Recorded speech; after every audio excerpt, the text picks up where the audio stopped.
जय हिंद friends, welcome to my new YouTube channel BPSC passenger.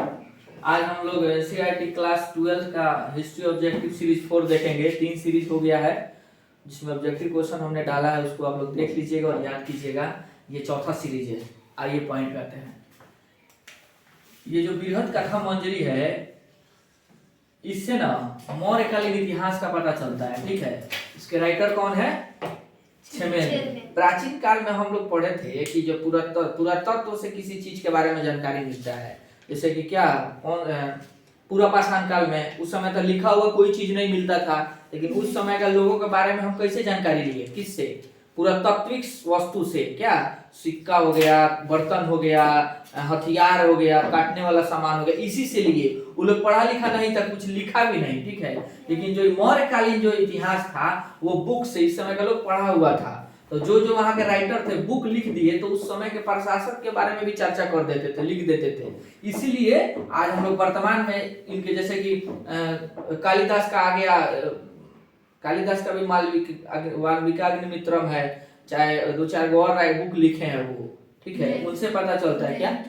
Meghadutam है। उसके बाद मेघास्त्रीज का इंडिका है। देखो यहाँ पे इंडिका भी है। ये जो इंडिका है ना, इसकी रचना किसने की थी? मेघास्त्रीज की थी। क्वेश्चन ना लगता है सबसे फेवरेट क्वेश्चन है किसी भी कंपटीशन एग्जाम का, चाहे बोर्ड का भी। बहुत बार क्वेश्चन ही पूछता है। बीपीएससी में तो कम से कम 50-100 बार पूछा होगा, लेकिन 12th में भी कम से कम 20-25 बार पूछा है। इस चीज को एकदम याद रखिएगा लोग। इंडिका किसकी रचना है? मेगास्त्रीज। मेगास्त्रीज कौन था? हम लोग इंडिया भारतीय नाम तो नहीं है। ये जब चंद्रगुप्त मौर्य आए, चंद्रगुप्त मौर्य के समय नहीं, घनानंद के समय, नंद वंश के शासक था घनानंद। उसके समय सेल्यूकस निकोटर जो था, एक उसको इंग्लिश में अलेक्जेंडर बोला जाता है, वो ना आक्रमण किया इस एरिया पे। ठीक है, इस एरिया पे जब वो आक्रमण किया ना, तो यहीं पे जो हार गया, यहाँ से आगे नहीं बढ़ पाया। और यहाँ मगध में था घनानंद का शासन, और घनानंद का शासन था, यहाँ आक्रमण किया ही नहीं। मतलब हाथी उथी कुछ देखा नहीं था। फर्स्ट बार हाथी को देख कर सब डर गया और हार गया। यहीं पे इस एरिया में वो एक अपना एक छोटा सा जो शासक होता है, किसको? सेल्यूकस को छोड़ के गया।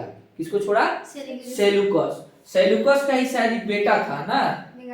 बेटा ना था, बेटा नहीं था उसका, सेनापति कुछ था ऐसा ही, हमको मिस कर रहा है। लेकिन सेल्यूकस के नीचे ही मेगास्थनीज जाता था। ये अपना राजदूत बना के, तब तक वहां चंद्रगुप्त का शासन आ गया था। यहाँ पे क्या उसका नाम क्या? अलेक्जेंडर जो था, सिकंदर यहाँ से चला गया अपना एक प्रतिनिधि रख के। उसका नाम क्या था? सेल्यूकस। सेल्यूकस के अंदर ये आता था कौन? मेगास्थनीज, जो जिसको राजदूत बना के चंद्रगुप्त मौर्य के दरबार में भेजे थे सेल्यूकस। इसीलिए वहां पे कुछ साल तक ही रहा मेगास्थनीज। और किसका रचना किया? इंडिका का। और जब जिसके राज दरबार में रहेगा उसी के बारे में चर्चा करेगा। तो इंडिका लिख दिए, तो इसमें मौर्य वंश का पूरा एकदम कत्था चिट्ठा एकदम लिख दिया कि सबसे बड़ा नगरी था पाटलिपुत्र। उस समय विश्व में वैसा नगरी नहीं था, लग रहा था देवता के बना के गए। पाटलिपुत्र ऐसा है, वैभवशाली, पत्थर का, लकड़ी का मकान बना हुआ है। मतलब इतना बड़ाई किया है। और सुनो आगे आगे गुप्त काल में हस्ती सेना एक होता है। ठीक है, सेना बहुत होता है, घुड़ सेना, हाथी सेना और रथ सेना, पैदल सेना। उसी में से एक हस्ती सेना था। उसके हस्ती सेना किस, इसको हाथी वाला सेना बोल देंगे। हाथी वाला होगा, उसी से रिलेटेड होगा, हाथ से। उसको उसका सेनापति को इतना जाना ना, हस्ती सेना का प्रधान कौन था? महापीलुपति। ठीक है, अभी हम लोग एयरफोर्स के सेनापति क्या बोलते हैं? एयर मार्शल बोला जाता है। ठीक है, उसके बाद से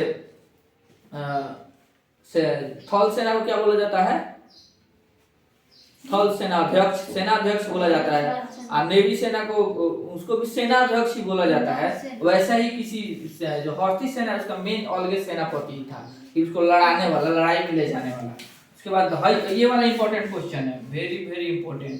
ठीक है, हाई वाला ये भी वेरी वेरी इंपॉर्टेंट क्वेश्चन है, लिख देते हैं। धर्म की शुरुआत किसने की? किसने किया था? सम्राट अशोक। इतना क्रूर था, इसको ना चंड अशोक कहा जाता था, चंडाल अशोक। क्या कहा जाता था? चंडाल अशोक कहा जाता था। काहे कि ना निर्दयी था, अत्याचारी था, क्रूर था, इसके अंदर दया नाम का चीज नहीं था। मतलब अभी इसको लोग महान सम्राट कहते हैं, लेकिन महान सम्राट क्यों कहते हैं? क्योंकि धर्म का स्थापना किया, शुरुआत किया। ये धर्म एक प्रकार का धर्म नहीं है, धर्म नहीं है, लेकिन धर्म एक प्रकार का होता है कि अहिंसा इसमें होता है, यानी हिंसा नहीं करना है, ठीक है। धर्म नहीं है, धर्म को धर्म नहीं समझना है, ठीक है। शुरुआत की थी सम्राट अशोक ने, तब से ही महान हो गया। कलिंग युद्ध लड़ा ना, उसमें इतना रक्तपात किया, रक्तपात देखकर इसका दिल पिघल गया, हृदय परिवर्तन हो गया। उससे पहले एक यहाँ पे तक्षशिला में एक बहुत बड़ा विद्रोह हुआ था। उस समय यहाँ पे उज्जैन का राज्यपाल था, जहाँ महाकालेश्वर मंदिर है। उज्जैन का राज्यपाल कौन था? सम्राट अशोक था। सुनते रहिए आप लोग। उस समय बिंदुसार जो थे, इनके पिता, वो मगध के शासक सम्राट थे, और सबसे बड़ा पुत्र था इनका कौन? सुसीम थे। तो सुसीम एकदम सीधा साधा आदमी था, पिता के फेवर में रहने वाला आदमी था। इनको वो प्रधान बनाना चाहते थे। किसको? बेटा को पूरा मगध का प्रधान सम्राट बनाना चाहते। अशोक इसलिए क्योंकि क्रूर था, क्रूर नहीं रहता, तब अपन 99 भाई को मारा ही। एकदम मतलब नहीं होता है। आज के समय में सबसे खराब आदमी किसको बोला जाएगा? क्रिमिनल, गुंडा जो होता है ना, उस तरह का ही आदमी था। किसी पे दया नहीं, किसी पे मोह माया नहीं, किसी को काटो मारो, एकदम सनकी टाइप का था। यहाँ पे विद्रोह हुआ, सुसीम को भेजे। पहले कौन भेजे? बिंदुसार, कि जाओ विद्रोह दबाओ। गए, कुछ नहीं फर्क पड़ा, कोई वहां का लोग नहीं मारा। आज भी तो विद्रोह होता है यहाँ पे। तक्षशिला कौन है?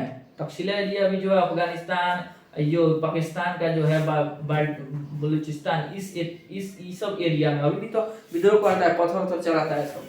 लेकिन मोदी जी दबा दिए हैं। तो जब नाम सुना सब अशोक के पास खबर गया कि तुम जाओ दबाने, केवल यहाँ हाला हो गया कि सम्राट अशोक, सम्राट नहीं अशोक आ रहा है, अपने आप शांत हो गया सब।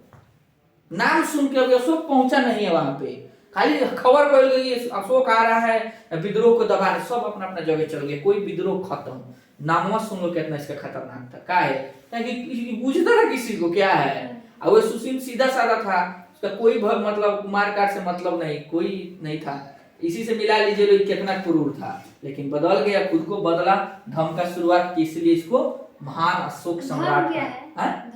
अभी तो बताया धर्म एक, इसमें एक धर्म एक मानो ना परंपरा है, इसमें हम अहिंसा को अपनाते हैं, यानी कि मार काट हथियार सब त्याग देंगे। हाँ, एकदम शांति से रहेंगे। जैसे महात्मा बुद्ध तो बौद्ध धर्म हो गया, उसी से रिलेटेड ही है। अहिंसा के बारे में बताओ, ऐसे इनका भी है। उसके बाद आया समुद्रगुप्त। इसकी तुलना यूरोपीय शासक से की जाती है। किससे? Napoleon Bonaparte. ये उल्टे हो गया। ये आया था आपको टीपू सुल्तान के समय आया था, लगभग 18वीं शताब्दी में इसका मतलब शासनकाल था। समुद्रगुप्त का कब था? पांचवी शताब्दी के लगभग था, 5वीं शताब्दी के लगभग की 3री शताब्दी, ऐसे ही मैंने 100 से लेके 500 इसी में गुप्त वंश था। अब बताइए ये कब आया, ये कब आया? जो पहले आएगा वही ना बड़ होता है। अंग्रेजों से उल्टे कह दिया। समुद्रगुप्त की तुलना, उसको लिखना चाहिए नेपोलियन की तुलना किस भारतीय शासक से की जाती है? इससे, समुद्रगुप्त से। क्या कि नहीं, एक भी युद्ध नहीं हारे थे ये, एक भी युद्ध नहीं हारे थे। जैसे नेपोलियन एक भी युद्ध नहीं हारा था फ्रांस से, फ्रांस के एकीकरण में, वैसे ही इनका, इसीलिए दोनों का तुलना कर दिया है सब। चलो, मौर्य वंश का संस्थापक कौन था? तो बहुत आसान क्वेश्चन है, इसका भी अलग कहानी है, अगले लेक्चर में सुना देंगे। चंद्रगुप्त की मृत्यु कहाँ हुई थी? श्रवणबेलगोला। कहाँ है? कर्नाटक में है। इनका जो शासन का जो एरिया था ना, मगध से लेके, पूर्व में मगध से लेके अब पश्चिम में आपको चल जाइए सौराष्ट्र, गुजरात, ठीक है, और उत्तर पश्चिम में चले जाइए आपको ईरान से इनका, ईरान जो है ना, ईरान अभी वर्तमान में, वहां से इनका सीमा मिलता था, इतना लंबा चौड़ा था। और दक्षिण भारत में कर्नाटक तक ही था, इतना था, ठीक है। एक बार पता है क्या हुआ? ये क्या हुआ, जब जब एक बार 12 साल के लिए बड़ा लंबा अकाल पड़ा मगध में। क्या पड़ गया? अकाल पड़ गया। इनके अंतिम समय तक ये बूढ़े हो गए थे। क्या हो गए थे? बूढ़े हो गए तो बहुत बिजोड़, मतलब खतरनाक अकाल पड़ गया। तो इन अपना राजपाट बिंदुसार को दे दिए। बिंदुसार का राजपाट दे दिए अपना बेटा को, और चले गए कहा? वही श्रवणबेलगोला। संलेखना विधि एक होता है। कौन विधि होता है? संलेखना विधि। इसमें ना इच्छा से बिना खाना पीना, खान पान, पानी वानी सब त्याग दिया जाता है, और आदमी मृत्यु को प्राप्त हो जाता है। इस संलेखना विधि में स्व इच्छा से मृत्यु को प्राप्त होना, उसी से ही खुद को मृत्यु, इनको कोई मारा नहीं है। चाहे रोग बीमारी से भी नहीं मरे हैं। खाना पीना त्याग दिए, संलेखना विधि जैन धर्म में आता है, संलेखना विधि उसी विधि से ही मृत्यु को प्राप्त कर लिए। कहाँ पे? श्रवण बेलगोला में। चलो, ये किस धर्म को मानते थे? जैन धर्म को मानते थे। मौर्य वंश का अंतिम सम्राट कौन था? बृहद्रथ। बृहद्रथ ना इनको मार के शुंग वंश का इनका जो सेनापति था अमात्य महामंत्री, क्या नाम उसका? अमात्य। महामंत्री को अमात्य बोला जाता है। अमात्य था पुष्यमित्र शुंग। क्या नाम था? पुष्यमित्र शुंग। ये ने इनको मार कर शुंग वंश का संस्थापना किया। क्या है कि नहीं, बौद्ध धर्म के ज्यादा फेवर में चले गए थे और ब्राह्मण धर्म को बहुत नीचे दबा रहे थे। मौर्यकालीन टकसाल का प्रधान, टकसाल समझते हैं? जहाँ पैसा छपाता है उसको हेड को क्या कहा जाता है? लक्षणाध्यक्ष।